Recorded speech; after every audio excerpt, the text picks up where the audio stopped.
Last class, we talked about the structure of nucleic acids.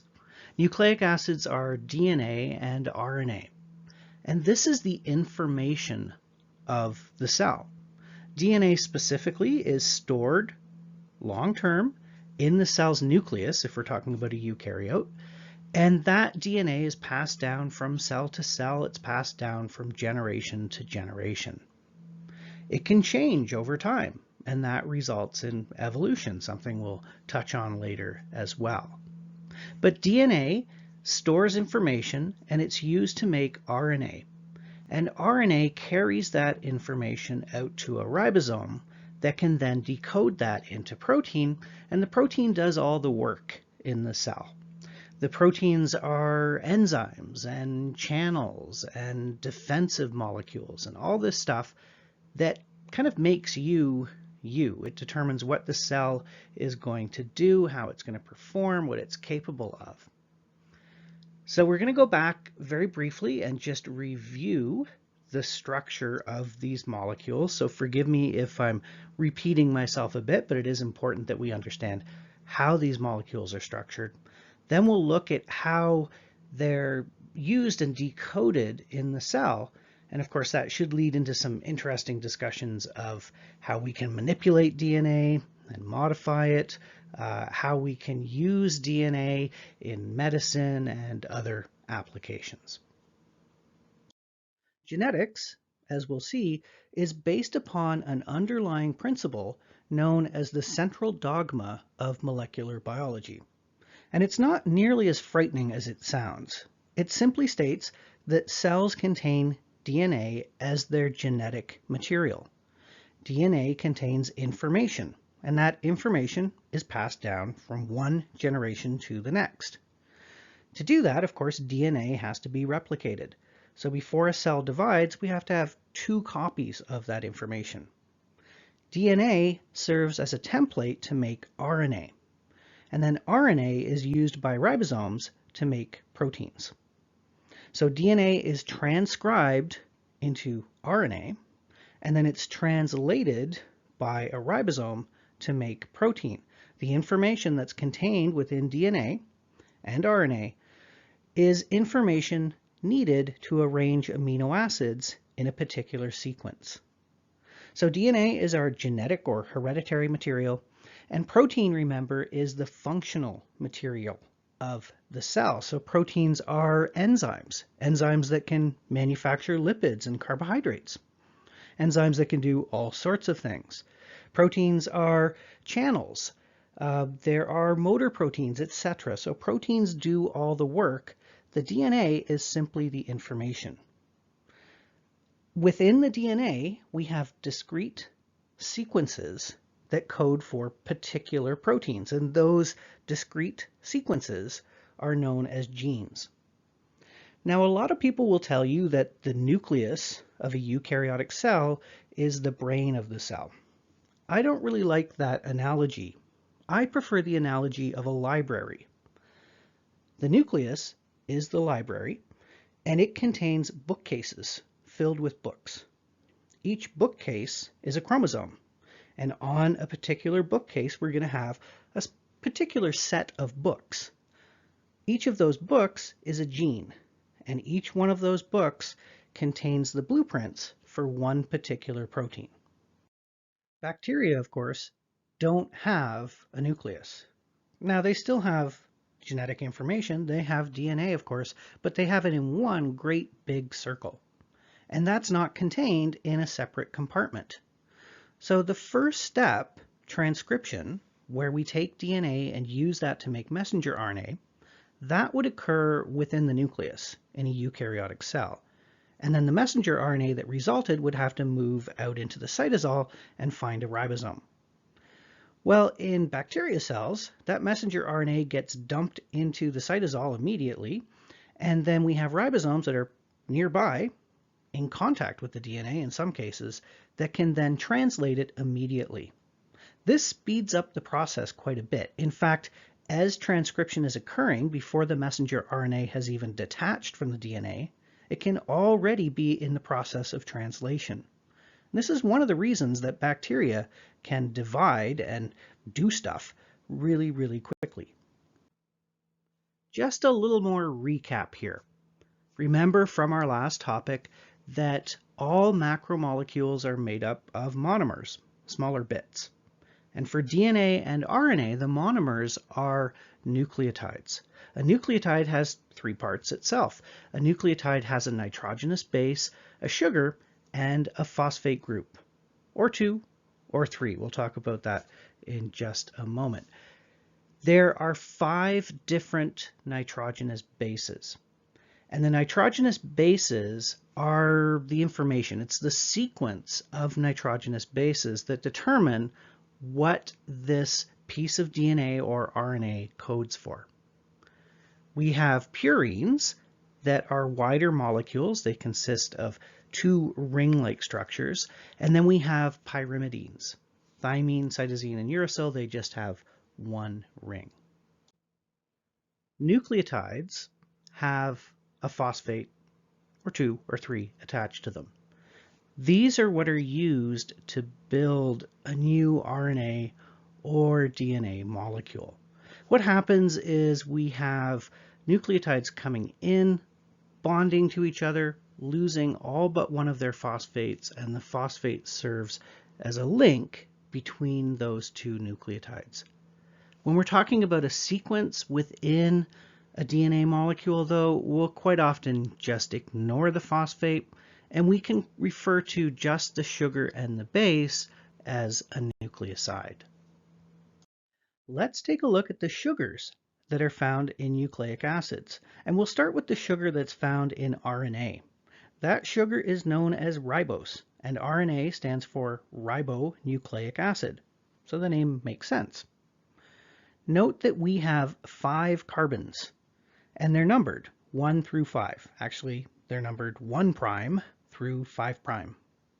The first 4 carbons, together with an oxygen, form a pentagon. Note that on the 2' carbon, we have a hydroxyl group, an OH. Now, if we take ribose and we remove the oxygen from that location, we get deoxyribose.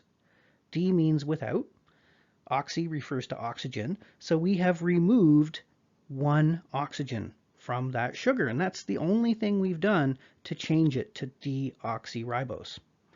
Technically, if you want to be 100% correct, it's 2-deoxyribose. The 2 tells you that the oxygen is missing from that second carbon. Nucleotides are linked together in a chain using what's called a condensation or dehydration synthesis reaction. Remember that all polymers in living cells are made through this reaction where 2 monomers come together and a water molecule is drawn off, hence the condensation or dehydration. So we have nucleotides that are coming into this growing chain. Those nucleotides will have 3 phosphates attached to them. That's not shown in this diagram. 2 of the phosphates would be removed, leaving 1. That 1 phosphate, so we're looking at the nucleotide on the bottom left here, has an exposed hydroxyl group. And it's going to interact with the exposed hydroxyl group on the 3' carbon of the existing strand. The hydroxyl group from the phosphate and the hydrogen from that 3' carbon are going to combine to give us our water, and we have a bond forming. The linkage between the nucleotides is known as a phosphodiester linkage. And this is what happens in both RNA and DNA to build a strand of nucleotides. RNA consists of a single chain of nucleotides. That chain forms a strand, and that strand is twisted. It's a spiral or helix. DNA consists of 2 helical strands of nucleotides twisted around each other. And that's why Watson and Crick referred to this molecule as the double helix. What you're seeing here are 3 different representations of this molecule. Let's take a look at the one in the middle first. In a DNA molecule, we have two strands, and each one of those strands has a backbone. The backbone is made up of alternating phosphates and sugars. So we have a backbone here on the left, and we have another backbone here on the right. Now, if you look at the diagram on the left, that backbone is represented by blue ribbons. So we have a backbone here, and we have another backbone over here. The two backbones are going to be held together by our nitrogenous bases. The nitrogenous bases always pair up in a very specific way. So adenine, A, binds to thymine, T. Cytosine, C, binds to guanine, G. Note that we have two hydrogen bonds that hold A and T together, and we have three hydrogen bonds that hold C and G together. So the nucleotides will always pair up in a way where they get the maximal number of hydrogen bonds. In fact, if you have a sequence of DNA that has a lot of G's and C's, there will be more hydrogen bonds holding the two strands together, and you'll have a stronger molecule. The other thing to note when we look at the backbones is that they're arranged in opposite directions. Take a look at the position of the oxygen on the pentose sugar. It's different. And that's because of the way that strands have to be built. As we talked about before, new nucleotides have to be added to the 3' hydroxyl. On the right, you're seeing a space-filling model of the DNA molecule. And note again that we have two strands that are wrapped around each other. They're twisted around each other to form this double helix. The two strands of nucleotides that are found in a DNA molecule are said to be complementary. And what I mean by that is that A is always going to pair up with T. So A is complementary to T. C is always going to match up with G. So C is complementary to G. So you can see now that if we took the two strands and separated them and looked at just one strand, we could figure out the sequence of the other strand. It would be complementary to the first strand. The two strands are also said to be anti-parallel, and that refers to the fact that the two strands are oriented in opposite directions. Once again, that relates back to the way that they have to be built. New nucleotides have to be added to a 3' hydroxyl. And that means that our sugars are going to be oriented in opposite directions. In any molecule of DNA, no matter how short or how long, we're going to have two strands, and each strand is going to have a 5' end and a 3' end. Those numbers, 5' and 3', refer to the carbons on the deoxyribose. So at the 3' end, we have this exposed hydroxyl, and that can engage in a dehydration synthesis reaction. And this is the only place that a nucleotide can be added. Nucleotides cannot be added to the 5' end. So as the cell is building DNA and building new strands, it can only extend the 3' end. To sum up, RNA and DNA are similar when it comes to their components, but they're a bit different in the way that they're built. So first of all, in RNA, the sugar molecule is slightly different. It has an extra oxygen. Or another way to think about that is that DNA is missing an oxygen. RNA is single-stranded. We have one helix.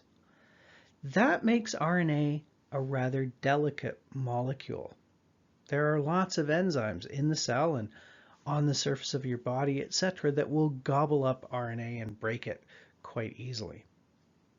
Finally, remember that RNA contains uracil in place of thymine. DNA consists of two strands of nucleotides twisted around each other. Think of it like a spiral staircase, and the rungs of that staircase are the pairs of nucleotides. The pairs of nucleotides are held together by hydrogen bonds, and hydrogen bonds individually are quite weak and fairly easy to break. There's a lot of them, so that maintains the stability of this molecule, but it's not that difficult for enzymes to unzip a few of those nucleotides at a time. The DNA molecule acts like a zipper. We can unzip it and we can use each strand as a template to make another strand or simply to transcribe the information that's contained within the molecule. Each strand of nucleotides within a DNA molecule can serve as a template. The reason for that is the complementary nature of nucleotides. What you're seeing here is a replication fork. We have a DNA molecule that's splitting into two strands, and the exposed nucleotides are attracting, through hydrogen bonding, their complementary nucleotide. You can see at the bottom that as these new nucleotides connect to each other, they form complete new DNA molecules. As Watson and Crick were deciphering the structure of DNA, it became apparent to them that DNA was replicated by this simple technique, whereby the two strands were separated and each served as templates. In their 1953 article, they stated, "It has not escaped our notice that the specific pairing we have postulated immediately suggests a possible copying mechanism for the genetic material." So what you're seeing in this diagram is a parent DNA molecule, shown in dark blue, that splits into two strands, and that's accomplished by breaking those hydrogen bonds. Now that we have individual strands, they can attract complementary nucleotides that then bind together by dehydration synthesis to give us these new strands shown in light blue, and we end up with two daughter DNA molecules. Recall that DNA in bacteria always occurs in a circular form. We have one big chromosome, and it's one big loop of DNA in the center of the cell.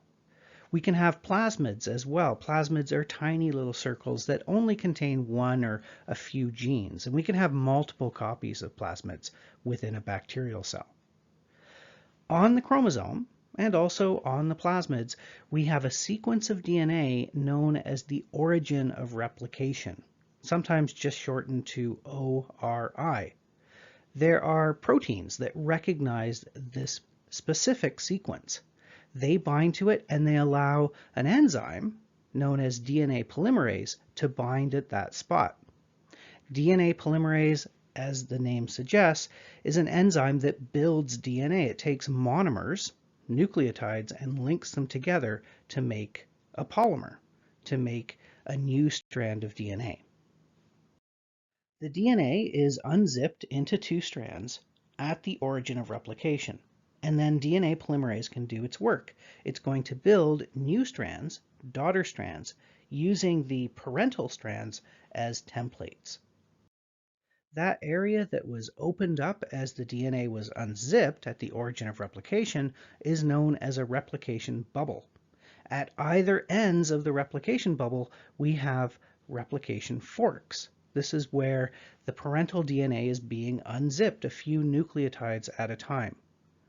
DNA polymerase is progressing in both directions, expanding that replication bubble. And eventually those replication forks will make their way in opposite directions all the way around the plasmid and eventually meet.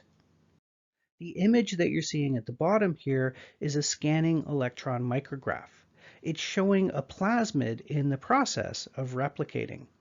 The arrows are pointing out replication forks. They're moving towards each other and they will eventually meet. And of course, when they do, we will have two separate loops of DNA. There are enzymes that will seal those daughter strands together. And that's what you're seeing in the diagram. Note that the two daughter DNA molecules consist of one parent or template strand and then one brand new strand that was built from that. Bacteria love their circles. Whether we're talking about the chromosome itself or plasmids, we have circles of DNA that have that origin of replication where the two strands will split so that copying can occur. We can take advantage of this and we can be rather tricky. We can create artificial plasmids. We can take a piece of DNA and it can contain whatever sequences we want. We can bend that into a circle and then add in an origin of replication. If we do that, and then we insert that into a bacterial cell, that bacteria will blindly copy it. Because so long as there's that origin of replication and the DNA is in a circle, it will be copied. As we'll see, we can even trick the bacteria into decoding any genes that we put on that circle and expressing those genes, decoding them and using them to make proteins. We've been talking about DNA replication and we've focused on bacteria. And that's because things are a bit easier in bacteria. We have that one great big circle of DNA. In eukaryotes, we have lots of individual chromosomes and they're straight or linear pieces. And that complicates things. We'll come back to that a little later in the course. But right now, I want to talk about how the information that's in DNA is used by a cell. Remember, there's two steps, and the first step is known as transcription. Think about what that word means. If you're transcribing something, you're making a copy of it. So maybe you're listening to me right now and you're copying down what I say in your notes. You would be transcribing my words into your notebook. Or maybe you're reading the closed captioning that's on this PowerPoint. Well, that closed captioning would be referred to as a transcript. So you haven't changed the information and you haven't changed the language of the information either. Now, I like to think about DNA and RNA as a language, and the alphabet is nucleotides. So we have these 4 nucleotides in DNA and 4 nucleotides in RNA, and that makes up a language, a 4-letter language. What happens during transcription is that the DNA is going to be pulled apart into 2 strands. Remember again that the hydrogen bonds are pretty easy to break. Individually, they're pretty weak. And your cells can pull apart the strands just over a short distance to have access to that information. There's an enzyme, a very large molecule known as RNA polymerase, and it will build RNA out of RNA nucleotides. And that's what you're seeing happening in this diagram. So we have our DNA that's being pulled apart into 2 strands. We have a template strand that's going to serve as the template for our RNA transcript. That is the copy of the information that's being made by RNA polymerase. And then we have another strand that's referred to as the non-template strand. Now notice in this diagram it also refers to those strands as the antisense strand and the sense strand. We'll get back to what that means when we talk about viruses. But the DNA molecule is going to be unzipped, and one strand, the template strand, is going to be transcribed into an RNA transcript, more commonly known as a messenger RNA. And here we're seeing that happening. So RNA polymerase is a large, complex structure. It's made up of several subunits of protein. There's a groove that the DNA runs along, and as it runs through that groove, the DNA is split into the template strand and the non-template strand. The template strand is read by RNA polymerase, and the appropriate complementary RNA nucleotide is going to be added. As they come in, they join to the one that was added previously, and then our newly made messenger RNA or RNA transcript will leave through a little tunnel in this molecule. So you can see RNA polymerase is moving along the DNA molecule, opening it up a little bit at a time, and it will re-zip as the RNA polymerase passes. And as it opens it up, it reads that template strand, forms a messenger RNA, and then the messenger RNA gets spit out the back of RNA polymerase.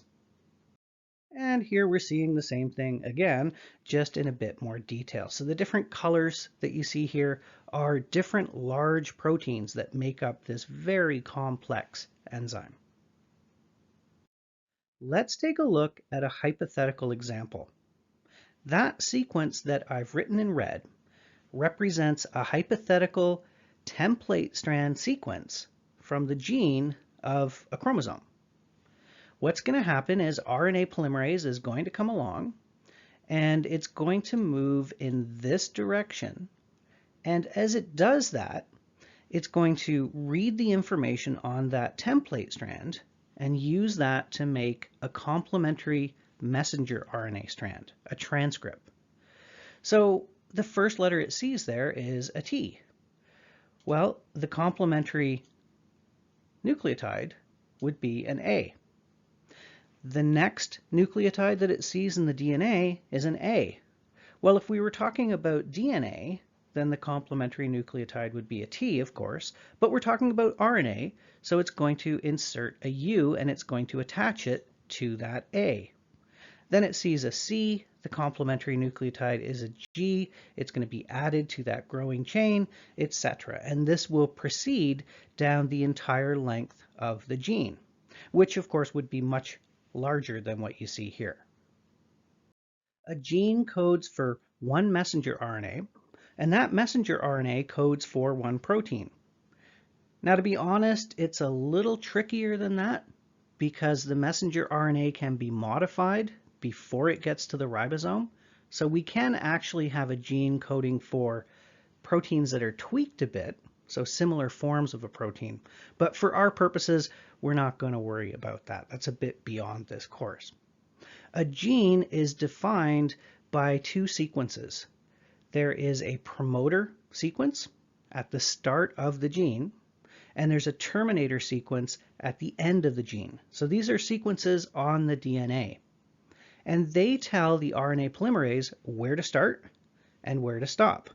So RNA polymerase will line itself up at the promoter. It'll start unzipping the DNA. It'll move to the terminator, and when it gets to the terminator sequence, it will stop and detach from the DNA molecule. The messenger RNA is released, and of course that's going to travel out to the cytosol where translation will begin.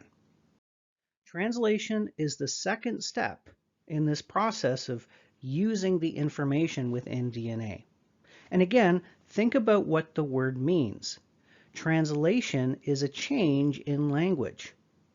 We started with nucleic acid, DNA, and then RNA, and that consists of a language with an alphabet of 4 letters, 4 nucleotides. Now what we're going to do is we're going to go from the language of nucleic acid to the language of protein. Protein has an alphabet of 20 letters, 20 amino acids. So we have 20 different amino acids that need to be coded for. How is that done? Well, it's done using codons. A codon is a sequence of 3 nucleotides on the messenger RNA molecule.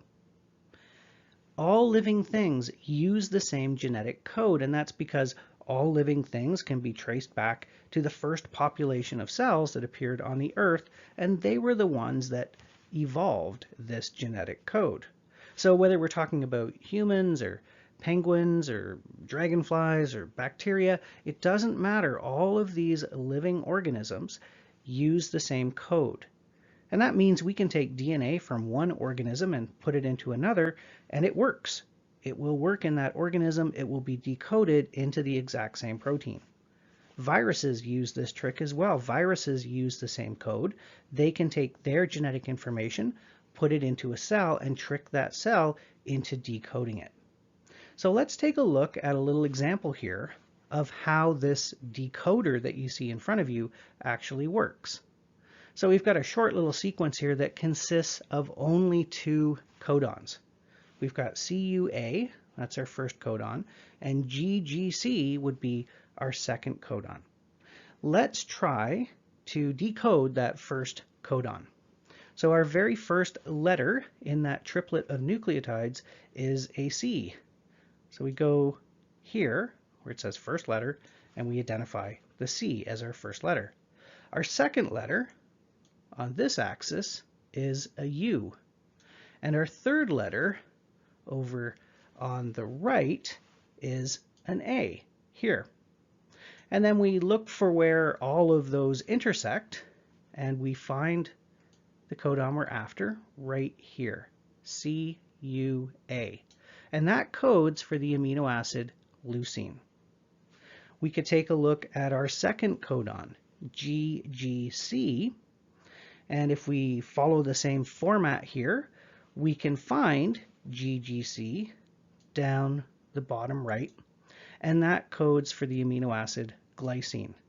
So if you know the sequence of a messenger RNA, you can figure out exactly what protein it codes for. You can figure out the sequence of amino acids that's going to result. Now, one thing to note is that we have 64 different possibilities if we're looking at a triplet using an alphabet that consists of 4 letters. But we don't have 64 different amino acids. We only have 20. And that means there's a lot of redundancy. So if you look at leucine, there's 4 different ways that we can code for leucine. Some of the other ones, though, there's only 2 ways. So what have we got here? Phenylalanine, for instance, there's only 2 ways to code for that. So it depends on the amino acid. We have some special codons as well. We have 3 codons that are stop codons, and they do not code for an amino acid.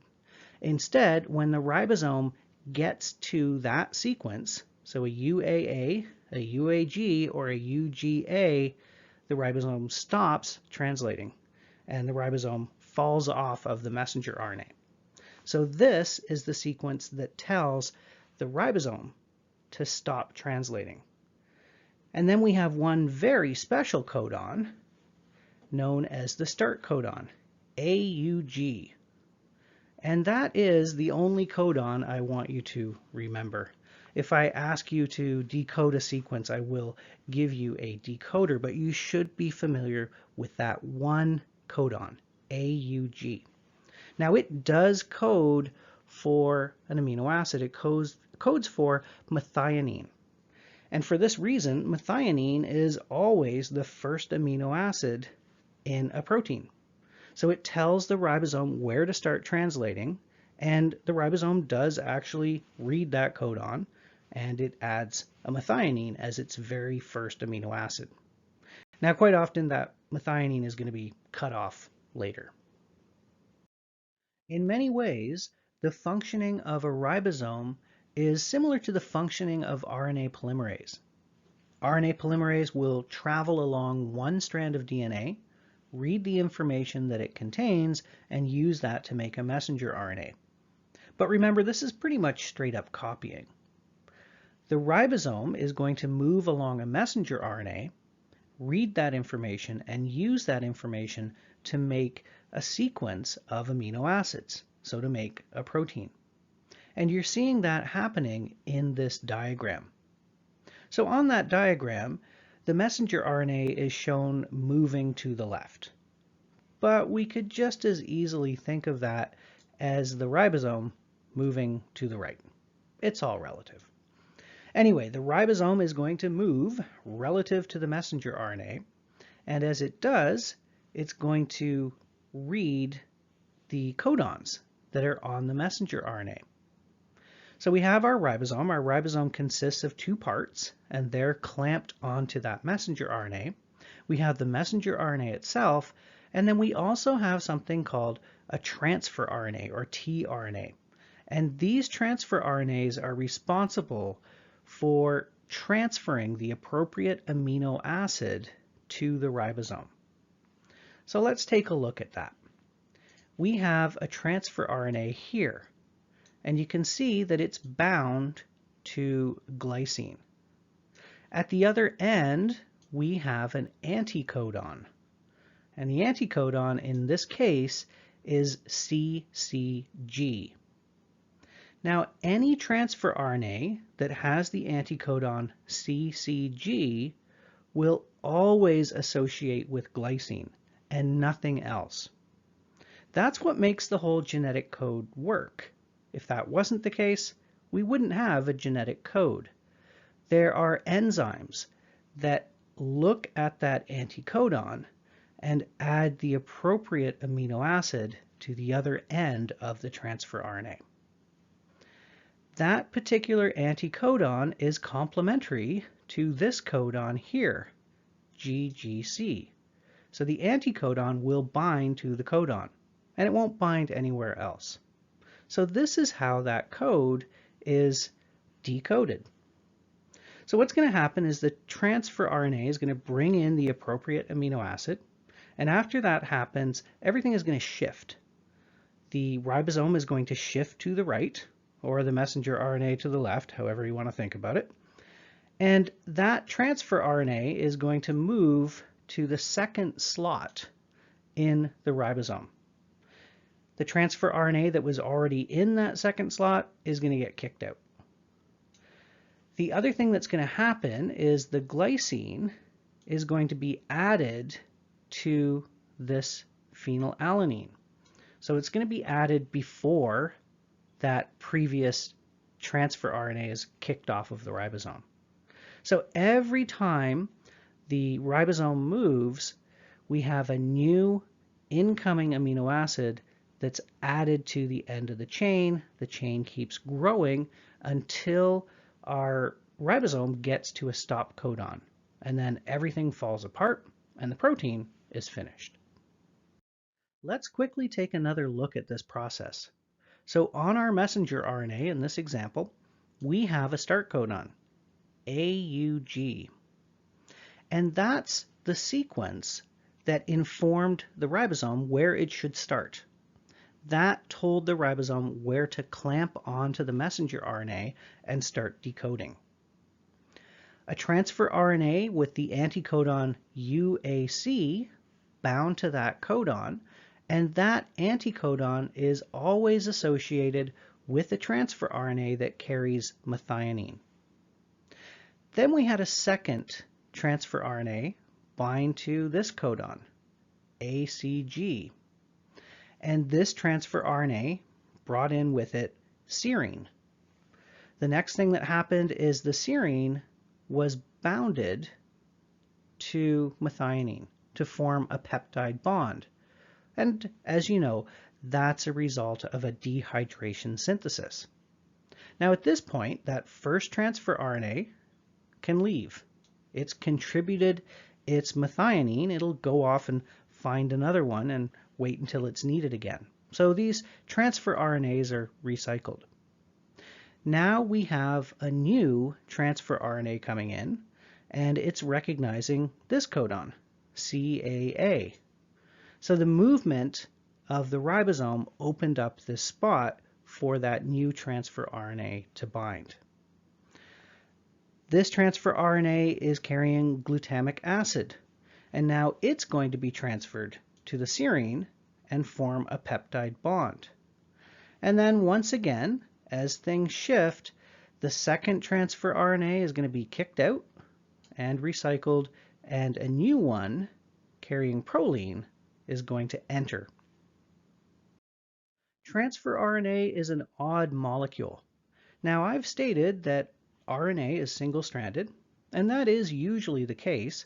What you see here is a single strand of RNA, but it's bent back on itself, forming kind of a cloverleaf structure. And in some parts, it's held together by hydrogen bonds. So you could almost say that sections like this are double-stranded RNA in a way. At the bottom, we have an anticodon. Very important, it's going to recognize a codon on the messenger RNA. And at the opposite end, we have this special sequence here that will recognize the appropriate amino acid for that anticodon. Again, that job of matching up the appropriate amino acid with the appropriate transfer RNA is done by a group of enzymes. And that job's pretty important. If they get it wrong, the whole genetic code falls apart. Now, one last thing you might notice that you might be wondering about is we have some nucleotides here that don't have letters, Instead, they have a little asterisk. And the reason for that is because I kind of lied about there only being 4 nucleotides in RNA. Transfer RNA has a few special nucleotides, but we won't get into that. Remember back in Biology 111 when we talked about the structure of proteins? Remember how complicated they are and how complicated their folding can be? Well, the sequence of amino acids determines the structure and the shape of a protein, and it determines what that protein can do.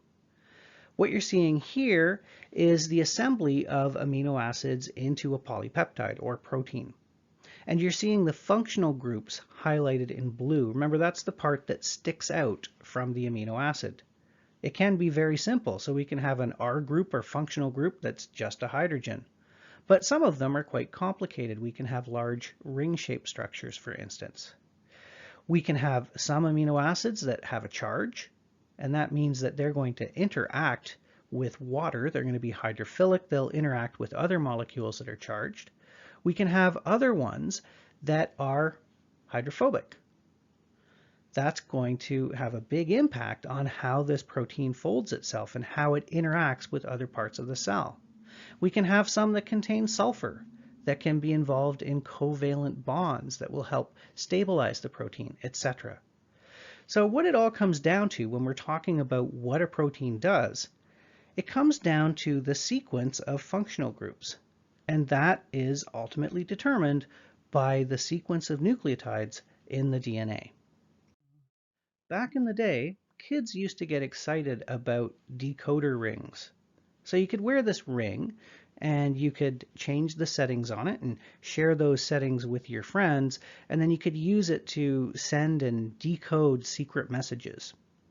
Now, we've looked at the classic table that you see in most textbooks that's used to decode messenger RNA sequences. I kind of like this decoder better, and I usually refer to it as a decoder ring. If I were to give you a question on a test, I'd probably give you this decoder ring to solve a sequence that I might present you with. So briefly, I'll just show you how you use this. Let's say that we had the codon GCA.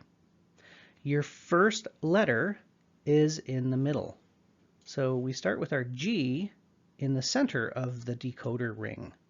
Our next letter is a C. So that's in the second spot, starting from the middle. And then our third letter is an A. And that codes for alanine. That would be the amino acid. So I really like this ring. I think it's much easier to use. Now, one thing I should point out, I mentioned that the genetic code is redundant. Well, notice that for a lot of the amino acids, like alanine, the last letter in the codon, so the nucleotide in the third position, doesn't matter. It could have been a G, an A, a C, or a U. We still would have had alanine.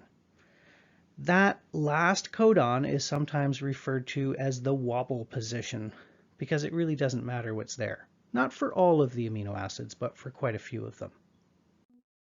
Let's take a look at a more complex example. Let's take a look at this hypothetical messenger RNA. Now, this messenger RNA is much, much shorter than a real messenger RNA, of course. And the other thing to note is that in a real messenger RNA, there would be nucleotides preceding the start codon, and there'd be nucleotides after the stop codon. The ribosome simply wouldn't decode those nucleotides. The ribosome is going to look for the AUG codon. That's the start codon, and this is how it knows where to begin. It's also how the ribosome knows how to divide this message up into the appropriate 3-letter words. Let's just imagine that the ribosome didn't bother looking for an AUG. Let's say it didn't have to. It could start wherever it wanted. Let's say that it decided to start with UGA. Well, if it did that, every single codon would be incorrect. We would get an entirely different protein. So the AUG lines up the ribosome and sets up the reading frame. Now this messenger RNA is going to be used to make a protein, of course, a sequence of amino acids. So we have AUG coding for methionine.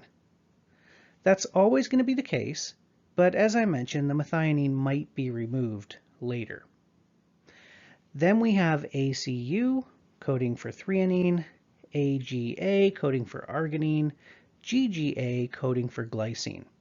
Now the very last codon, UAA, does not code for an amino acid. Instead, it simply tells the ribosome to fall off of the messenger RNA and stop what it's doing. Now also note that the protein has an N terminus and a C terminus, an amino terminus and a carboxyl terminus. The protein has a direction to it. It has a polarity. Now let's have a look at the applications of molecular biology. Again, the genetic code is universal, and that means we can take DNA from one source, one organism, and put it into another organism, and it will function in that second organism. If we're taking two different bits of DNA and we're cutting them and pasting them together, we call the resultant DNA recombinant DNA because we've recombined things. What you're seeing on the left is a box of laundry detergent. And this particular laundry detergent contains lipase, which breaks down lipids, and protease, or proteinase, which breaks down protein. That means that the laundry detergent will do a better job. Now, what researchers did is they found the genes for these enzymes, isolated them from bacteria, isolated the resulting proteins, the enzymes themselves, and figured out ways to make those enzymes function better. So they found if they, changed the sequence slightly, maybe they could get a more effective enzyme. They tweaked the genes so that they would code for these new and improved enzymes, and then they put those genes back into bacteria. And the bacteria will express these genes. What I mean by that is they will use them to make protein. They will use them to make these new and improved enzymes that can be put into your laundry detergent. On the right, you're seeing something called humulin, which is insulin.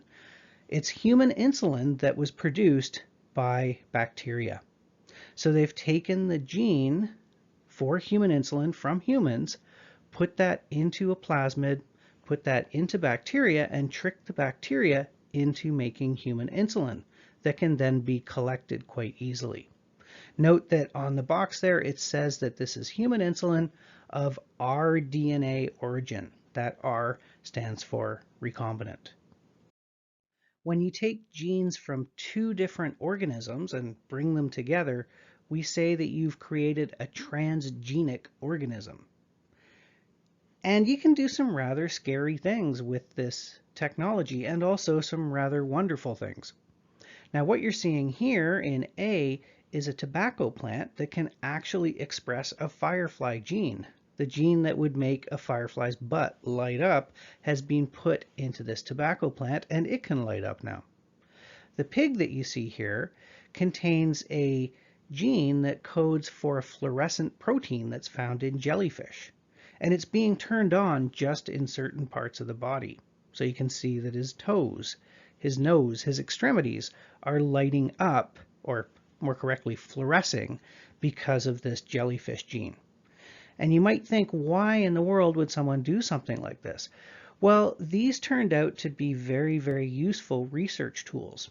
What you can do, for instance, is you can take that jellyfish gene, it's something called green fluorescent protein, GFP, and you can attach it to a promoter, an on-off switch that you want to study.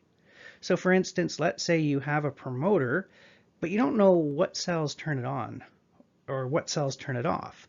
Well, you could take that promoter, you could attach it to your jellyfish gene, you could put it back into the animal you're studying, a lab rat for instance, and you could find out what cells use that promoter. You could use it with cancer cells. If you want to know if cancer cells turn on certain promoters, well, you could attach the promoter to a jellyfish gene and see what cells light up, or see when cells light up during development. So there's all sorts of really important research that can be done with these tools. In order to form recombinant DNA, we have to cut DNA and then splice it together. The cutting is done with a group of enzymes known as restriction endonucleases.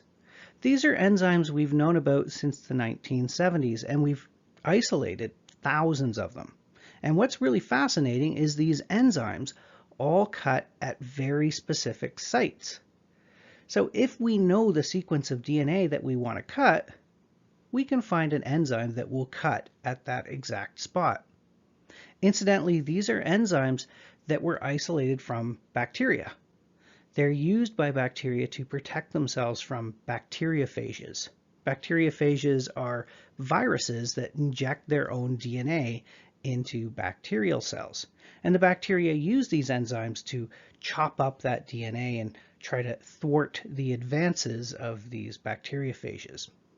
So you're seeing two examples here. At the top, we have an enzyme known as ALU1, and you can see that it recognizes the sequence AGCT. And I'm reading that in the 5' to 3' direction. Now, if we look at the bottom strand and read in the same direction, 5' to 3', we have the exact same sequence, AGCT. So these sequences are palindromes. A palindrome is something like the word race car. It's the same forwards and backwards. The arrows show where this particular enzyme will cut. It will cut between the G and C on the top and bottom strand. Now that's going to give us a blunt end. And what I mean by that is we don't have any single-stranded bits of DNA hanging over. Now compare that to Echo R1. And I should mention these enzymes are named after the organisms they were first discovered in. So Echo R1 came from E. coli. So on the bottom there with Echo R1, we have this sequence GAATTC. And we have the same sequence on the bottom strand, again running in the same direction. We have cuts being made between the G and A. So on both the top and bottom strand, we're going to get a cut here and here. And the hydrogen bonds holding the rest of that sequence together are also going to be broken. And that gives us what's known as a sticky end. There's a single strand overhang or underhang on each of the resulting molecules. If those sticky ends come together, they will naturally hydrogen bond. And then we can add another enzyme known as ligase that will seal up the gaps and seal things back together. So let's take a look at how we might go about that. At the top, we have part of a sequence of DNA. And imagine that this is a plasmid. And we're just zoomed in on that restriction site. That's where Echo R1 is going to cut. And when it cuts, it's going to create these sticky ends. Well, now we can take a fragment of DNA that we're interested in from something else. It could be from a different species. And we're going to cut it with Echo R1 as well to produce the same sticky ends. Now when we take these bits of DNA and we put them together in a test tube, the DNA will come together to form the most stable configuration, which is the configuration in which the highest number of hydrogen bonds can be formed. So that cut piece will slot itself into the cut that we made in our plasmid. Then we add an enzyme known as DNA ligase, and what DNA ligase is going to do is it's going to reform the phosphodiester bonds here and here and here and here. So basically it's going to act like glue, and now we have our recombinant DNA molecule. So we can take a plasmid from bacteria, cut it with Echo R1, and then take a piece of DNA out of the chromosome of a eukaryotic cell, so it could be the human insulin gene, for instance, cut the ends of that gene with Echo R1, bring them together, ligate them or glue them together, and then take that and put it back into a bacteria cell. And now that bacteria cell will carry on as if that gene was meant to be there. It will make copies of this, so every time the cell divides, it will copy that DNA.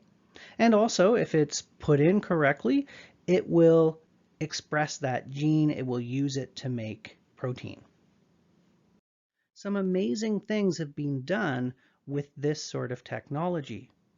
So let's say you're studying development in humans and you're interested in the role played by a particular protein. But it's not a protein that's found in great quantities. Maybe it's only found in an embryo, but you want some of that protein to study. Well, you could take the gene for that and you could put it into bacteria or maybe into yeast cells, and they could grow up a whole lot of it for you that you could then use in your research. Or we could use it to engineer plants that are resistant to pesticides. We could use it to engineer bacteria that are able to clean up oil spills. We could use it to make pharmaceuticals. We can use it to make hormones. So the hormone might be something like human growth hormone, like you see here. So we can grow up enough of that that we can give that to a child that's not generating enough on their own.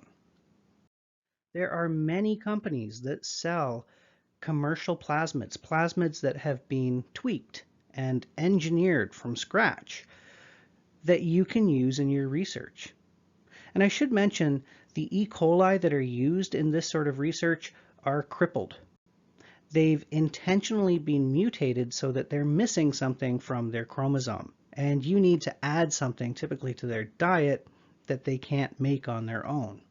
So that means they can't survive outside of a lab. This particular plasmid here has a gene for ampicillin resistance. Ampicillin is similar to penicillin. And you might be wondering, well, why would you want to have that on a plasmid? You give this plasmid to a bacteria, and now it's resistant to ampicillin. Well, if you're working in a lab and you're growing up a lot of bacteria, there's a good chance that some of your Petri plates might become contaminated. But if you add ampicillin to your agar, then the only thing that can grow on the plates is a bacterium that has this resistance gene. It makes things a bit easier. You know that any bacteria growing on your plates are bacteria that contain the plasmid you added. This plasmid also contains a gene called the LAC-Z gene, and this codes for an enzyme that can break down a substrate and change the color of the cell. So if you add something called beta-galactose, type of sugar, to your plates, and the cells have an intact LAC-Z gene, then they will change color. They will become blue. The colonies will become blue. Now, embedded within this LAC-Z gene is something called a multiple cloning site. And down the bottom, you're seeing a zoomed in area of that multiple cloning site. All of those words in blue are different restriction endonucleases. And you can see the one we talked about previously over here, echo R1. So you can cut a piece of DNA that you want to amplify or express with echo R1, for instance, and then cut your multiple cloning site with echo R1 and then stick your piece of DNA in there. Now what this does is it will interrupt that LAC-Z gene. If you put a great big chunk of DNA in there, that LAC-Z gene no longer works, and the colonies won't be blue. So this tells you a lot, and it helps you sort through hundreds of plates very quickly and identify the colonies that you're interested in. Remember that when you're spreading bacteria on a Petri plate, each colony that results came from a single bacterium, and every single bacterial cell in that colony is genetically identical for that reason. So if you look at your plates, first of all, you know that anything that grew on the plates has your plasmid because it has ampicillin resistance. If you look at the color of the colonies, anything that's white instead of blue also has an insert if you inserted something into the multiple cloning site. Now, I just went through a whole lot of stuff here that maybe went over your head, and that's okay. I just want you to realize how easy it is to manipulate DNA and how powerful this technology is. And the stuff I'm talking about right now is quite old, actually. We've been able to do this for decades. There's more powerful technology out there. So we can stick DNA into a plasmid, stick that into a bacterium, and trick the bacteria into making lots of copies of this DNA for us. But there's an easier and faster way, something called the polymerase chain reaction. And this is something that's done without any cells whatsoever. It's done in tiny little test tubes in a machine called a thermocycler. And all this machine does is heat up and cool down really quickly. Every time it heats up, the DNA splits. It separates into two strands. It cools down a bit, and the enzymes and other materials that are included within the tube allow us to make copies of our target sample, our DNA of interest. The polymerase chain reaction was perfected and marketed by a man known as Carey Mullis, who unfortunately passed away a couple years ago. But he was a rather interesting fellow, to say the least.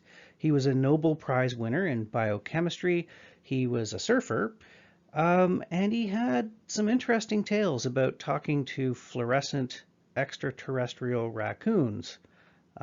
He may or may not have been on psychedelic drugs at the time. Anyway, what you do with the polymerase chain reaction is you get yourself a tiny little tube, and into that tube you stick the DNA that you want to amplify or make copies of. And perhaps you only want a specific sequence out of a mixture of DNA. So let's say you're doing a forensics analysis. You could take a tiny sample of blood, put it into your tube, but you're just going to copy one little sequence of DNA, maybe one gene, out of that mixture of bits and pieces of DNA. Then we have little bits of single-stranded DNA known as primers. The primers are complementary to the ends of the DNA sequence that you want to copy. We also have dNTPs. These are deoxyribose nucleotides, so A's and T's and C's and G's. And then finally, and this is the really clever part, you include DNA polymerase, but not just any DNA polymerase. You include polymerase from Thermus aquaticus, which is a species of archaea. Remember that archaea are prokaryotes. They're kind of like bacteria, but they live in very extreme environments. And this particular archaean lives in very, very hot water. It lives in hot springs that can be boiling. Now, the importance of this is that its DNA polymerase doesn't denature the way you might expect an enzyme to when you heat it up to boiling. Instead, it remains intact. And that's rather important because in this machine, this thermocycler, we're going to heat up the DNA close to boiling and then cool that down, and we're going to do this over and over and over again. And if we didn't have this special DNA polymerase, well, the enzyme would be destroyed every time. We couldn't do this through several cycles. Okay, so once you've mixed all this stuff in your tube, you start the machine through its cycling process. What it does first is it denatures the DNA. Now, when I've used the word denature before, I've used it in reference to proteins. Unraveling a protein is denaturation. We can denature DNA as well, but it means something a bit different. It means that the DNA is going to split into two strands. It's also referred to as melting. So we're going to heat up the DNA for 30 seconds, and the DNA is going to split into two strands. Then we cool it down a bit for about 30 seconds again, and this is a period known as annealing. And it gets just cool enough that hydrogen bonds can form, and that allows our primers to bind to the ends of our target DNA, the sequence that we want to copy. Then we keep it at about 72 degrees for 45 seconds, and during this time, DNA polymerase is going to build off of the 3' end of our primers, and it's going to copy our target DNA. It's going to use the target DNA as a template. And then this cycle is going to happen over and over and over again, and every cycle will double the amount of target DNA that we have in our tube. PCR is a very powerful procedure for two reasons. First of all, we don't need very much material to start with. And secondly, that material that we're interested in can be mixed in with a whole lot of material that we're not interested in. So imagine that we want to isolate and make copies of one human gene, and we have just a small number of human cells in a test tube. We can amplify or copy that one target sequence, even though it's mixed in with tens of thousands of other genes and a whole lot of junk DNA.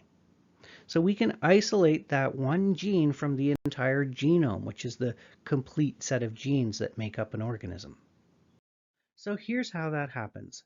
We have our DNA in a tube, and along with that we have nucleotides, and we have DNA primers that are complementary to known sequences of DNA at the end of our target. Now we also have a few other things. We have some buffers, we have magnesium chloride and a few things like that. And then we have our DNA polymerase. So what happens is we heat up this machine, we heat up the water in the tube, nearly boiling, and that causes the DNA to split, to denature. And now we have these two exposed single strands of DNA. The next thing that happens is the DNA primers will bind to opposite ends of that target sequence. So we have two primers that we've designed. It's pretty easy to make a primer. You just figure out what the sequence is. You send that sequence off to a company, they make a primer for you, and they send it back to you. So these primers are complementary to sequences at the end of the target. Now this is not to scale. The DNA primer is going to be less than 40 nucleotides in length, and usually the piece of DNA that you're copying is hundreds or thousands of nucleotides. But during the annealing period, we cool things down just enough so that hydrogen bonds can start to form again. So that denaturation process broke the hydrogen bonds. But now we're allowing hydrogen bonds to form again, but the DNA isn't zipping back up just yet. Instead, our primers are binding to their complementary sequences. The next thing that happens is the extension period, and this is where the DNA polymerase is going to be allowed to grab onto those nucleotides that are floating around in the tube and build off of those primers. Now that's not something that I've talked about yet, but DNA polymerase has to build off of something. It has to build off of a primer, and in cells, when DNA replication occurs, it's a similar process. Your cells have primers that DNA polymerase has to build off of. Now, one thing to note is if we look at the primes, the ends of these molecules, with our primer, we have a 3' here and a 5' here. Remember that DNA molecules are anti-parallel. We have a 5' here and we have a 3' over here. And this dictates which way the template is going to be used. This can only be built in this direction. This up here can only be built in this direction. And in that last diagram there that shows the extension, that light blue strand of DNA is brand new DNA. This cycle of denaturation, annealing, and extension is going to happen over and over and over again. And because our primers bind to sequences at the ends of the target DNA, it's the target DNA that's going to be copied. After one cycle, we've doubled the amount of DNA. After 2 cycles, we've quadrupled it. After 3 cycles, we have 8 times as much target DNA. And after 30 cycles, you can see we have 10 to the 9th copies of our target DNA, and it's going to far outnumber the original DNA that we started with. So the junk that we started with is going to be such a tiny fraction of what's in the tube. The tube is going to be almost pure target DNA.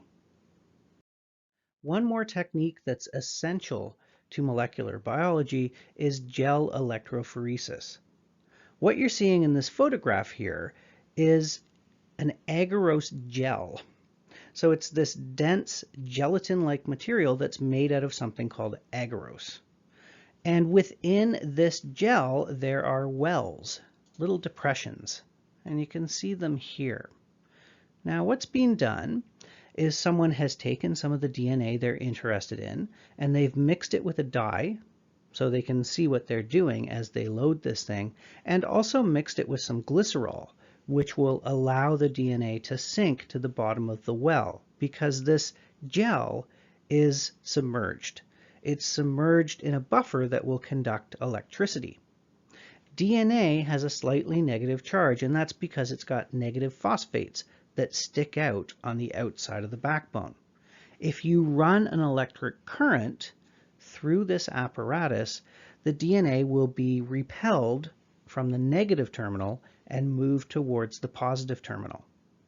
Now, DNA has to kind of snake its way through this dense gel. The larger molecules are going to be impeded by it more than the smaller molecules. So if you let this run for an hour, the really big fragments of DNA won't get very far, but the smaller ones will. So the DNA is going to separate out by size. Now there are dyes that you can add to the gel afterwards that will bind to the DNA and let you see where it is. Some of the old school dyes were fluorescent dyes, and when you expose them to UV light, they would light up. Incidentally, we have this equipment and we have a PCR machine in the lab, so you will have a chance to see this, and hopefully this will make a bit more sense to you then. Let's put this all together by looking at an example. Imagine that you have a patient that you suspect might have chlamydia. How are you going to test for that? Well, you might think that maybe you could culture chlamydia. Well, the problem is chlamydia is an obligate intracellular parasite. It can only reproduce inside a cell. So you can't just culture it on a petri plate. It's not going to survive. You could perhaps do cell culture, but that's a lot of work, and there's an easier way to do it. What you could do is you could look for the presence of chlamydia-specific DNA sequences. So this patient is going to be shedding epithelial cells into their urine.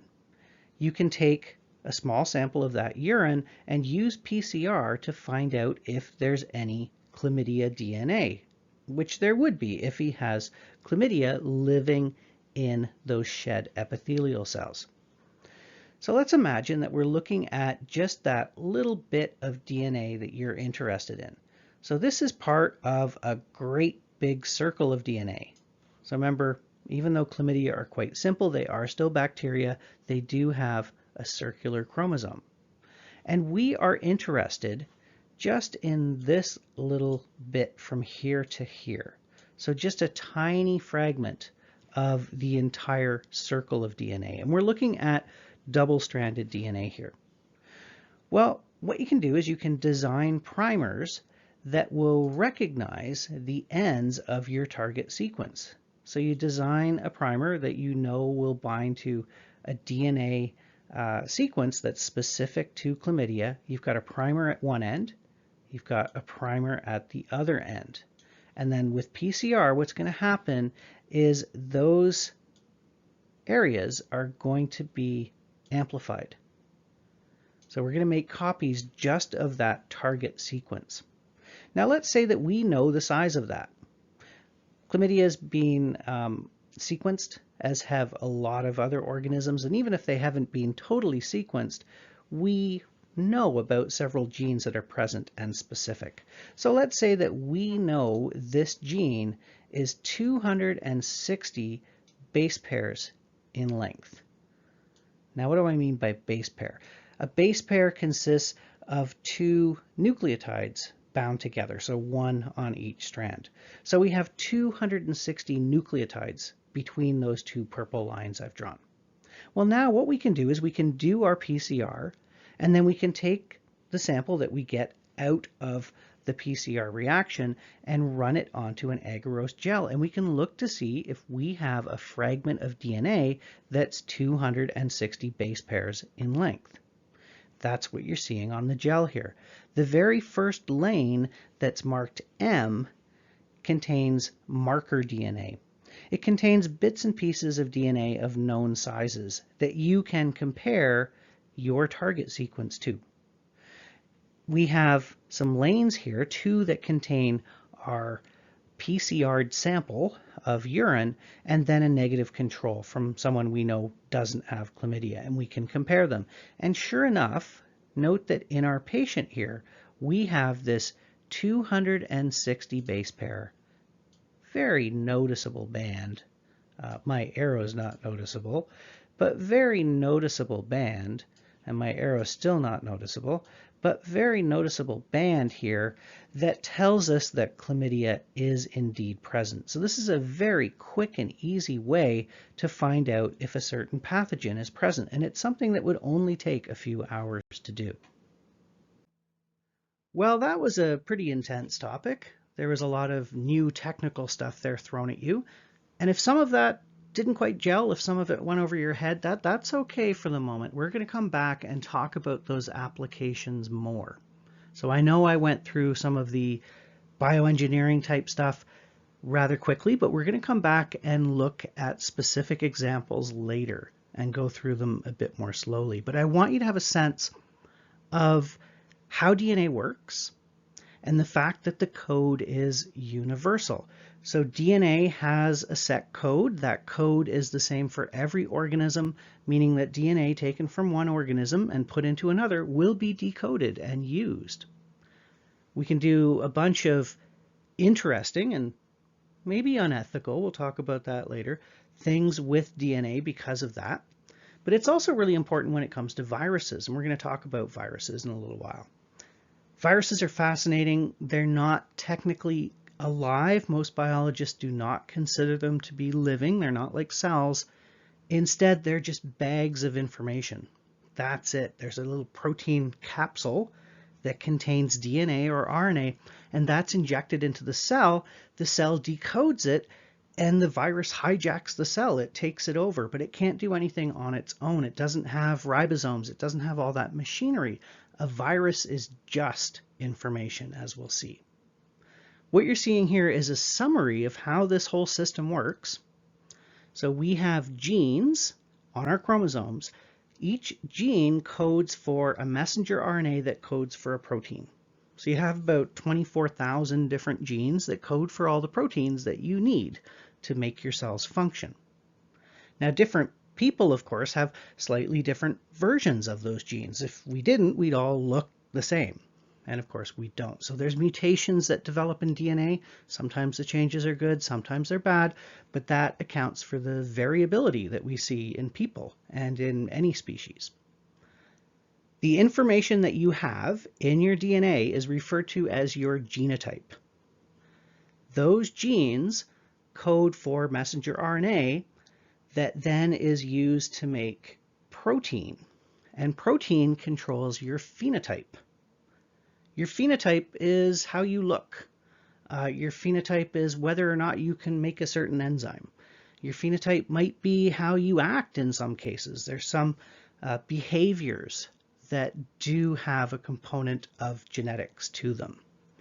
So genotype controls phenotype. Now your development, the way you were raised, that kind of stuff, that affects phenotype as well. But just keep this in mind as we progress in this course. And here are our concepts. To summarize, DNA is involved in long-term storage of information in cells. Know how DNA differs from RNA. Know their components and know their roles within the cell. Remember that DNA can be unzipped or denatured because we can break these hydrogen bonds a few at a time without too much trouble. And DNA has to be replicated before cell division occurs. The central dogma of molecular biology states that DNA is used as a template to make messenger RNA. Messenger RNA is going to be read by a ribosome to make proteins. DNA is copied by DNA polymerase, and messenger RNA is transcribed from DNA by RNA polymerase. Messenger RNA contains codons. Codons are triplets of nucleotides that code for specific amino acids. Codons are recognized by anticodons, which are part of a transfer RNA. Transfer RNAs bring in the appropriate amino acid to the protein that's being built by the ribosome. The first codon that's read by the ribosome is AUG, and it codes for methionine. There are 3 stop codons that tell the ribosome when to stop translation. The genetic code is degenerate, which simply means that many of the amino acids can be coded for by more than one codon. The genetic code is universal. All living things share this same code. Genes can be inserted into plasmids, that can be inserted into bacteria, and we can trick the bacteria into making copies of that material and even transcribing it and translating it. Target sequences of DNA can be very rapidly copied or amplified using the polymerase chain reaction. PCR can be used to rapidly identify the presence of all sorts of pathogens, including COVID-19, and we will come back to that. And finally, here's our terminology.